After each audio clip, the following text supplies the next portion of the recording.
Welcome everybody to Untold Journeys. My name is Mary Kiyork. I'm your host, and today we're talking to Anna Sarkisian.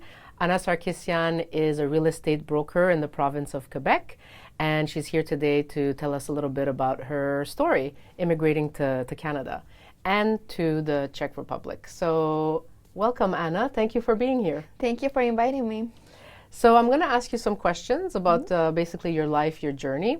My first question is, you told me that your parents were born in Armenia. Correct. And so were you. Can you tell me what's your best memories from Armenia? Well, I think it's the motherhood, like when you see your parents, your mom, your family in a happy place where they belong, right? When your roots come from. So it was a happy place to be and grow. Unfortunately, the life has changed so much in Armenia due to war and a lot of other situations and factors that push us to leave the country, unfortunately. So how old were you when you left? 4 years old. Do you remember? Slightly. Slightly. So you moved from Armenia to the Czech Republic. What year was that in? 93. And can you tell me a little bit, I mean, at the time you were quite young, but I guess as you grew older, what was the biggest difference between both countries, Armenia and Czech Republic?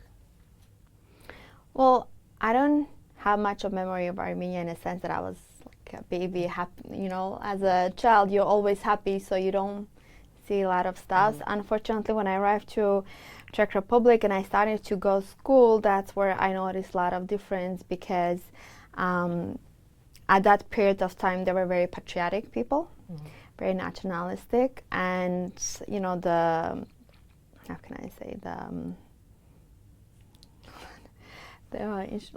skin, how you say like the race or skin color? Yeah, like the Czech race was pretty. They all look similar, blue eyes, blonde hair, very pale skin. And I was speaking with a little bit of accent because I was a child learning the language. I have a little bit, I am still pale skin, but not to their olive skin.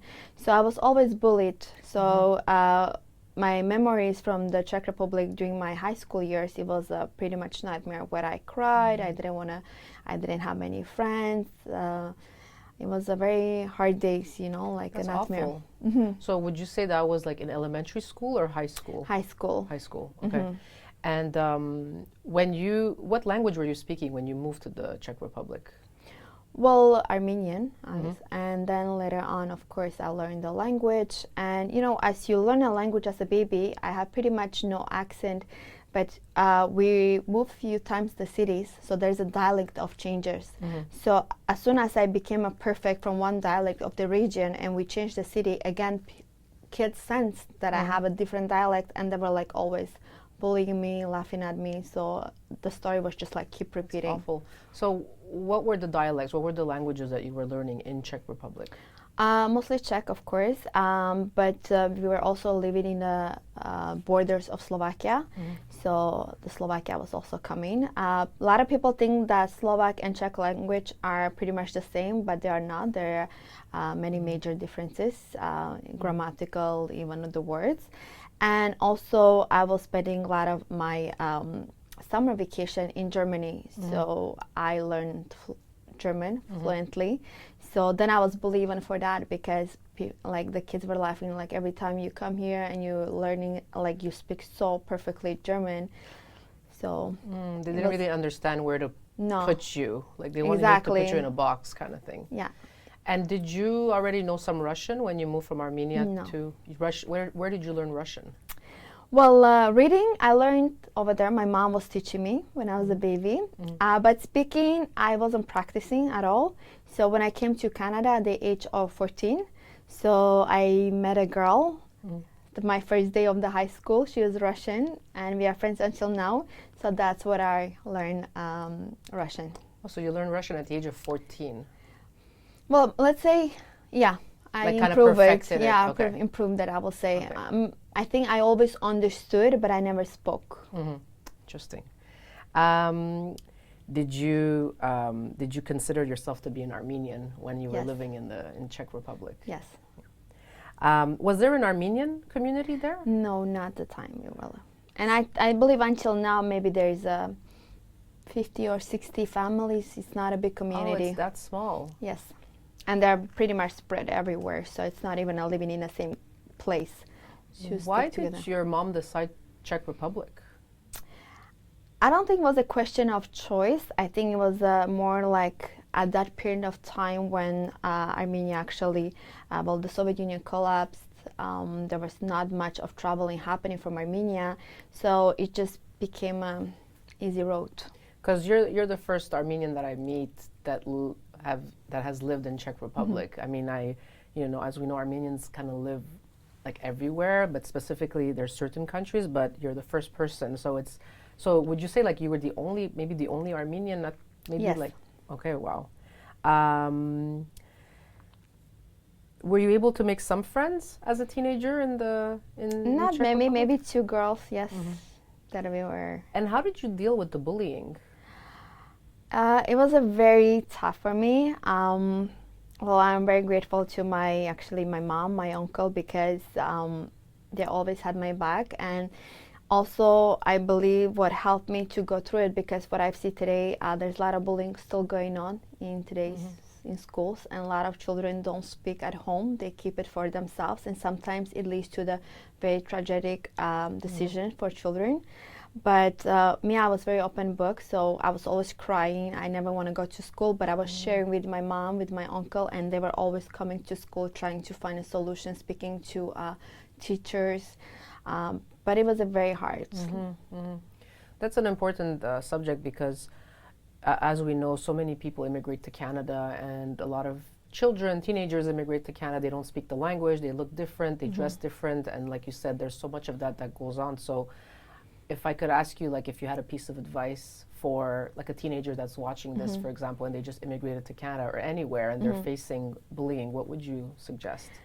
I will suggest, first of all, be proud who you are, of your roots, and the love and the values you're given at home. I believe it's very important to be transparent at home with your parents and share what's going on with you, like in their school.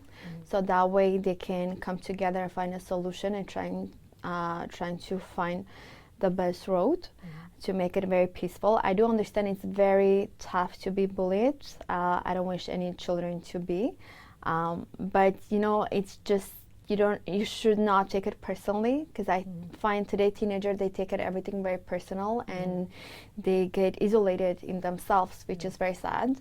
It's just a high school. Once you pass that age, we don't stay like children all our life, right? We grow up, we make our life, we become successful, and that's what matters at the end of the day. Those are just like temporary days at a moment that we can, by sharing, by talking, finding a solution will help to go through it. And I find, teenagers, they don't often realize that it's temporary, but I find what could also help is having good friends. At least even having one good friend, that could make like the world of a difference. Of course. Right? I think as you said, a one friend and also the love in a family, it makes a big difference. Yeah. Can you tell us the best memory that you had growing up in Czech Republic? Even though there was a lot of, seems that it was mostly difficult. Well, it was difficult, but at the same time, I guess I was not very, I wasn't a fan of the school. So sometimes I could have skipped the school because I didn't feel like to go, and my mom was just like agreeing. That was a good thing. Another thing, we'd say in the middle of the, center of the Europe, so I had a lot of chance to travel, grow up in also Germany for months, especially during the summer vacations, because my uncle was working there.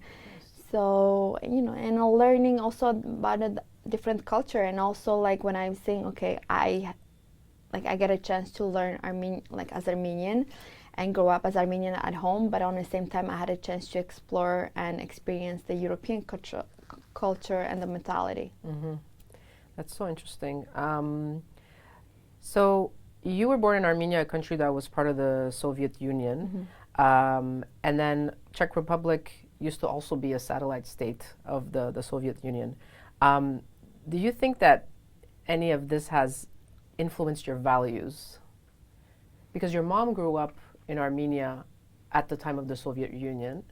So I guess my question is there any part of you or your personality that was affected by that?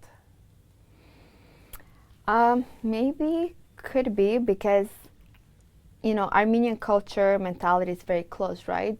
Very reserved, while the Czech Republic, even though it was a part of the Soviet Union, is more like open Western. So I had a chance to explore the two worlds. And then as every year, you're growing older, and I had a chance to realize which one to pick the right road for me in between. So we spoke a little bit about the languages that you speak. So tell us all the languages that you speak. Well, I'm pretty much fluent in Armenian, Russian also, Slovak, Czech, German, French, English, a little bit Spanish. Wow.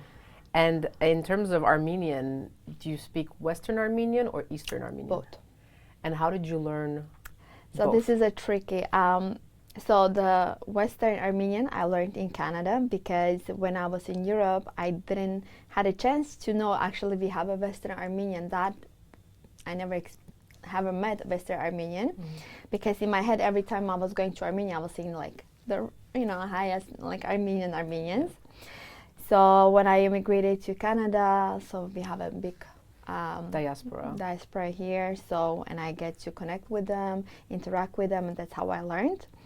The Eastern, actually, the Armenian, I learned at the age of 15. When I was growing up in Czech Republic, I haven't spoke Armenian. I was understanding, but when my mom didn't want to impose a learning Armenian and speaking Armenian, because for her it was important in her head that we're going to stay in Czech Republic and that's where we're going to make our life. So for her it was very important for me to speak well Czech, so I get integrated well in the country. So by the age of 15, I haven't really spoke Armenian, and when I came to Canada and I said, well, wait a minute, this is my culture, this is my nation, I'm so proud of it. And so I started slowly to speak, and then I started to travel a lot back to Armenia, so that also helped. That is so interesting. So I'm assuming you would hear your mom speak Armenian at home to her family or on the phone, but you never, when you would speak to her, what language would you Czech. use? Interesting. And she became fluent in Czech Czech as well. Okay. Wow. So here's an interesting question.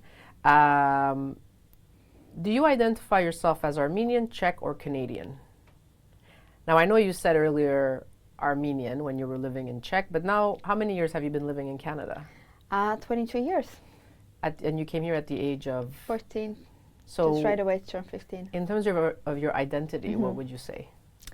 I think inside deep core, I'm Armenian in the values, the way of thinking. But of course, I mean, I do have a little bit of the modern way of thinking in certain matters. It's all depends on what we're talking about in which subject. So I will say I have a little bit of two worlds, but mostly the core will be Armenian culture. What was your perception of Canada when you were living in Czech Republic before coming here? What did you know about Canada? All I know that was very far away, cold country. Yes. I wasn't expecting that cold when I arrived. Actually, I arrived on December 15, and I came straight from Portugal. You know, Portugal is it was mild winter. I haven't seen the snow. I was so comfortable, and as soon as I came back in the days, I mean, the weather has changed slightly in Canada for the last couple of years. We don't experience the same winter, but if I recall, we go back 20 years, the snow was so much of snow when I came. So as soon as I actually landed in the airport, I remember my first word to my mom was like, oh, so this is a Canada? Can we go back? That was my... It's intense. Yeah, it was pretty much a shock. And why did your mom choose Canada? Well, when we came, I believe, first to Czech Republic, I think she believed that it's going to be our home. That's where we're going to stay. But first of all, the life was very hard. And as I said, the bullying. It's not a culture of education also. A lot of people, they don't go to to universities. For my mom, going, have a bright future, university education. All that was very important. And she saw like the values. It's not there in Czech Republic. It's a very small way of thinking of people. So she did. At one point, she started to realize that the future she saw for me wouldn't happen in Czech Republic. And then, of course, when you think of moving, what's in your mind when we have a big community in United States? The first of all was like United States, but Los Angeles, where we have a big community. But then, due to better social conditions, the reputation, Canada was more attracting. Especially, I come from monoparental stuff, so that's why my mom thought it will be much better choice in Canada. Why did she initially choose to leave Armenia in the first place? Choose to live in Armenia? Why did she leave when she went to the Czech Republic? It's a little bit of accumulation of many factors, such as economical, personal, also the war. We had a war in '93, I believe. So it's an accumulation of many factors. Did you, when your mom told you we're going to move to Canada, did you have a say in it? No, I was more excited, right? Something new to experience. And when you came here, under which category did you immigrate? Refugee. You made a refugee claim. Yes. Against which country? Czech Republic. Okay. And was it based on the bullying or? Racism, yes. It was based on racism. Yes. So did you have a hearing? Yes. Do you remember? Yes. How was that? How did that impact you as a teenager, right? So of course it's a very emotional and touching because it's a very delicate subject. Especially you have to recall all the experiences you experienced during those years, and you saw your mom suffering, and you remember all the sufferings. And at that time already I was in the school here, and I was in so much happy place. The high school that I went to, there were a lot of immigrants, actually, a lot of Armenians. I had the chance to make friends, so I was really in a happy place. It was the first time for me going to school happy. So it was very touching, and during the hearing, when you recall, you were like, oh my God, how did I even made all those years over there? How did you survive? Yeah. So you integrated well into high school here? Yes. So you told us what shocked you the most was to see the snow. Yeah, the cold. So as a teenager living in the province of Quebec, a province that fiercely defends the Francophone culture, did this affect your transition into Canada? No. Well, first of all, I speak many languages. So for me, learning an extra language, it wasn't hard. And also, I was not approaching, oh my God, I need to learn language because it's imposing. First of all, French is a very beautiful language, I believe. It's used internationally, just as much as English. So the fact that it's an official language of Canada, I just respect that. And I'm very proud to speak both languages. I mean, I travel again today like to countries that they speak French, and I'm very proud that I can use it as much as I can travel to English-speaking countries, and I can take advantage of my knowledge. So, do you remember how long it took you to kind of start speaking French fluently? It's a hard language. Yes. I'm not gonna lie, even I do speak fluently French, but let's be honest, the grammar it's still difficult. very difficult. Yeah. Yes. So. But it took me to speak, I will say, easily 2 years. Did you have to do like a year of integration? Yes, classe d'accueil for a year and a half. Do you feel a sense of attachment to Quebec? Of course. I mean, I had my beautiful years here where first time I experienced the happy days in school. That's where I went to college. I made many friends, which I didn't have in Czech Republic. The university. So there's a lot of beautiful memories that I'm grateful that Quebec gave me opportunity to experience and create myself a life that I created. Looking back, if circumstances allowed it, would you have wanted to stay in Armenia?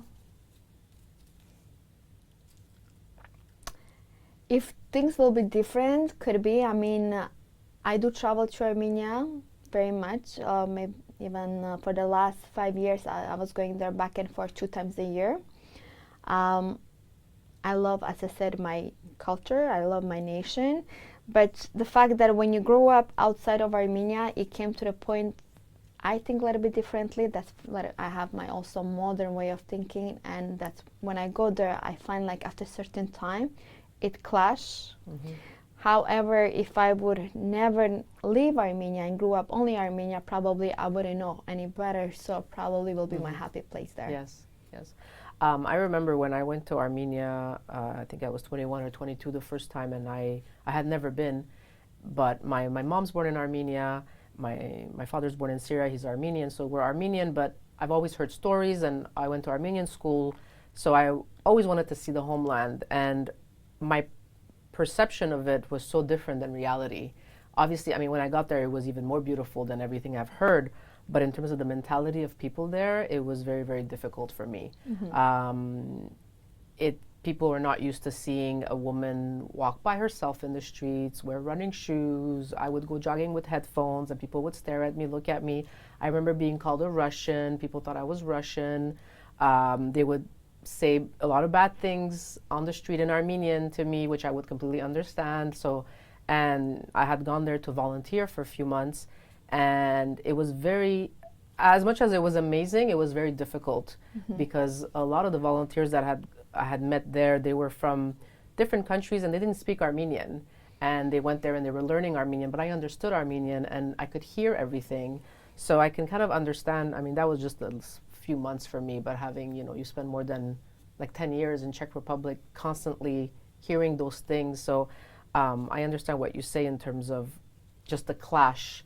Because you're born somewhere, you're raised somewhere, you think a certain way, and then you go there, and for you it's so black and white, and then you go there and they expect something different of you just because you're a woman as well. Absolutely. Yeah. And also, as you said, we look like Russians, we don't look like typical Armenians.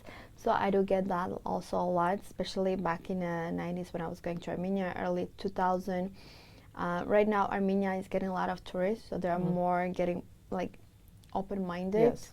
They're more welcoming, but they're also very, unfortunately, judgmental people themselves. So, yes, and it's hard because when I went there, I was very naive. I always, here, in Montreal, in Quebec, anywhere you go in the world, if you hear Armenian, you see someone that speaks Armenian, it's like you automatically connect, and you're supposed to be like a commonality. Mm-hmm. But in Armenia, it's not like that. I had gone in 2006 the first time, and it was winter, and it was harsh, and people tried to scam me a lot, and I was like, but you're supposed to be like my brother and my sister, but all they saw was the dollar sign because they themselves are in such a difficult situation. So, but I hear now that it's getting better and better, and that's hopeful. After experiencing different economic models, would you say you prefer capitalism over communism? Absolutely. I mean, communism, I haven't experienced much because I was a baby. I mean, I hear stories from my mother. I heard good stories, to be honest. People living in, Armenia was a part of the communist system. And I remember my mom always recalling her childhood. And she says she was in a happy place. They were living so happy. But I mean, for a person like me and you, where we are, making things happen, we are go-getter, I think capitalism is the place where there's many opportunities to go whatever you want to achieve. Yes, I agree. Where do you consider home? That's a very tough question. Right now, to be honest with you, I think it's Canada. I think I really got attached to Canada, and sometimes when I travel and I have so much stress or anxiety, like sometimes, and I experience that when I was in Armenia, actually going through some anxiety, and at one point I decided just overnight to book my flight to come Canada because that's where I felt that I'll be safe and I can face the problem. Where I'm not gonna lie, when I travel to Europe, due to the fact that I know already Europe very well, I speak the language, just like in Armenia, I don't feel myself as a stranger or a tourist. But it comes to the point that I feel like, oh my God, I need to go back. That's where I feel safe. You know, I felt exactly that way when I was in Armenia. I went 2 times. I've been there 3 times, and each time there was a moment where I need to go back home. Yeah. There's just that. Just the urge, yes. And I had that. My mom, like, she was surprised out overnight. I came, I booked it. At that point, actually, I was even seeing someone over there. I said, no, I have to leave. I have to leave. I get that. What about your mom having gone? I'm assuming she must have been in her 40s or 30s. She was, I think, 36 when she came here. So, you know, she traveling, you know, she's a single mom with a daughter traveling to Europe and then traveling to Canada. How do you think she overcame all these challenges? Well, I think it was very tough to say. I have, for that reason, very much respect for my mother. I've seen her suffer. Mm-hmm. But of course, when I was a child, she also tried to not show the stress she was going through. She tried to hide as much as she could. But because she only had me, so I've seen her everything, right? Like, sometimes she will not treat me as her daughter or young child, but as she will share things with me as she will speak to, for example, if she had a husband. Mm-hmm. So I've seen her suffer. And that's where I think I grew up before my time, mm-hmm. because you grew up through the challenges. As a child, you don't grow, you know, and you mature a lot. So, it was very hard. Mm-hmm, mm-hmm. Do you think there's an advantage in having lived in 3 different countries? Absolutely. Do you ever feel you have an identity crisis? No.